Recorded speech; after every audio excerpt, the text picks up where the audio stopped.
Europeans considered Africans to be primitive savages, incapable of complex communication. Meanwhile, the Yoruba people were using the Orokan system special messengers who could memorize and relay a message several thousand words long without a single mistake. Shocking? And how about the fact that the tam-tam drum language of the Douala people had a vocabulary of over 3,000 phrases and could transmit news faster than the Morse telegraph? Or that in the Kingdom of Congo, there was a network of messengers who delivered messages at a speed of 160 kilometers per day, faster than the first mail coaches in Europe. These facts were carefully hidden by colonial authorities, who feared that acknowledging such developed communication systems would undermine the myth of the white man's civilizing mission. We will talk about these shocking facts in our video. Let's start with the most astounding thing: human memory. The Orokan messengers of the Yoruba people were not just runners. They were an elite, people trained from childhood to memorize vast amounts of information.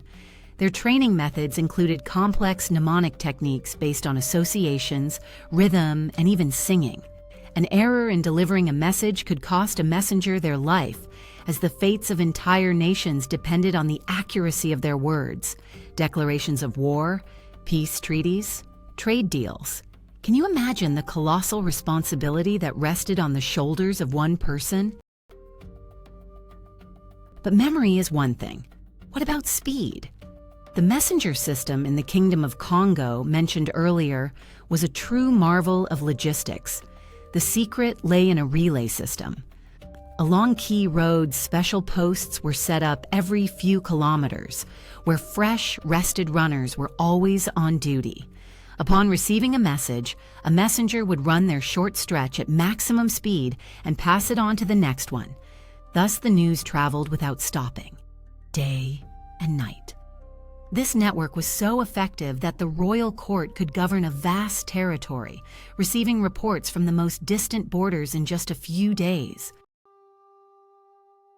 And now, let's journey into the world of sounds that carried over the savannas and jungles for tens of kilometers. Talking drums are not just about beating a rhythm.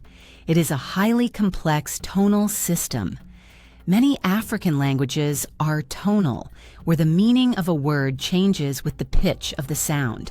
The drums, especially paired ones where one had a high tone and the other a low tone, perfectly mimicked these tonalities of human speech. The drummer was not a musician, but rather a telegraph operator. He did not play a melody. He literally spoke phrases in the drum language. Entire villages could learn about the birth of an heir, the approach of an enemy, or the death of a chief long before a messenger arrived. Do you think this was an isolated case? Not at all. The Ashanti people in modern-day Ghana had their famous atampan drums. They were used to transmit not only news but also poems, historical chronicles, and proverbs. There were entire drum poems known only to initiated masters. The drums were the living voice of the ancestors, a sacred instrument connecting the past and the present. When European missionaries first heard them, they often mistook it for primitive rituals, unable to even imagine they were witnessing a most complex act of communication. The drums did not just speak, they sang history. But it wasn't only drums. Other instruments were also used to transmit signals over long distances.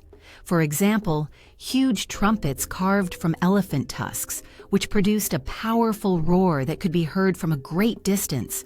Each sound had its own code. One signal meant a call to arms, another a call to a festival, a third a warning of danger. Special flutes and animal horns were also used. This sound network allowed rulers to instantly mobilize their subjects or coordinate the actions of large groups of people. For instance, during a large-scale hunt. And what if I told you that news could literally be whistled?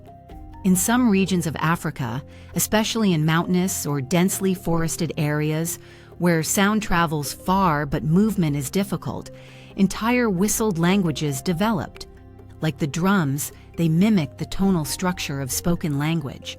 Shepherds could converse across gorges, and hunters could coordinate their actions in the thicket without giving themselves away with loud shouts. It was the perfect method for covert and rapid communication over a medium distance. Communication in Africa was not only auditory but also material. There was a complex system of symbolic messages called aroko. This was a set of specific objects that, when sent together, carried a specific message. For example, an arrow sent to a ruler could mean a declaration of war, a few cowrie shells of a certain kind, an offer of peace. A parrot feather combined with a piece of charcoal could carry a message understood only by the recipient. It was a kind of physical code that was impossible to forge or misinterpret if you knew the key. But who kept all this information? Who was the living search engine, the walking encyclopedia of their people? This role was performed by griots, a caste of wandering singers, historians, and genealogists. A griot knew the history of the ruling dynasty for hundreds of years into the past, remembered all significant events, laws, and myths. They were not just storytellers, but the guardians of social memory. At the court of any influential ruler, the griot held a high position, for he was both a living archive and a PR service, glorifying the ruler's deeds and recalling the glory of his ancestors. So why do we know so little about all this? The answer is simple and sad.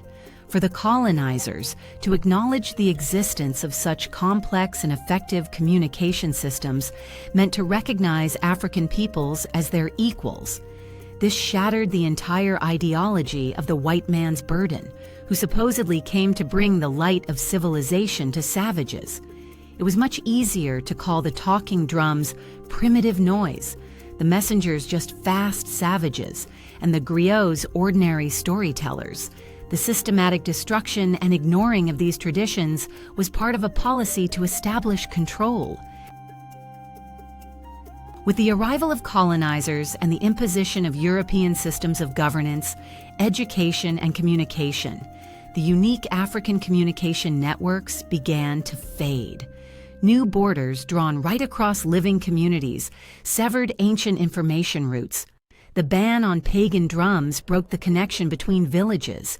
The oral tradition of the griots began to seem like a relic of the past in the face of the printed word. This was not just a loss of ways to transmit information. It was a cultural catastrophe, a severing of the threads that had connected generations and peoples for millennia. So what do we see? Not primitive tribes lost in the darkness of ignorance, but highly organized societies with ingenious communication systems, phenomenal messengers with photographic memories, a drum telegraph ahead of its time, a complex language of symbols, and living chronicles in the person of the griots. Each of these systems was perfectly adapted to its environment and its tasks. And what do you think, which of these ancient communication methods could be useful even today in our digital age? Write your ideas in the comments. It will be very interesting to read. If you, like us, are amazed by the complexity and genius of African civilizations, show it. Your like and subscription are the best support for our channel. Click the bell so you don't miss new investigations into the mysteries of history, and share this video with friends who still think that African history began with the arrival of Europeans.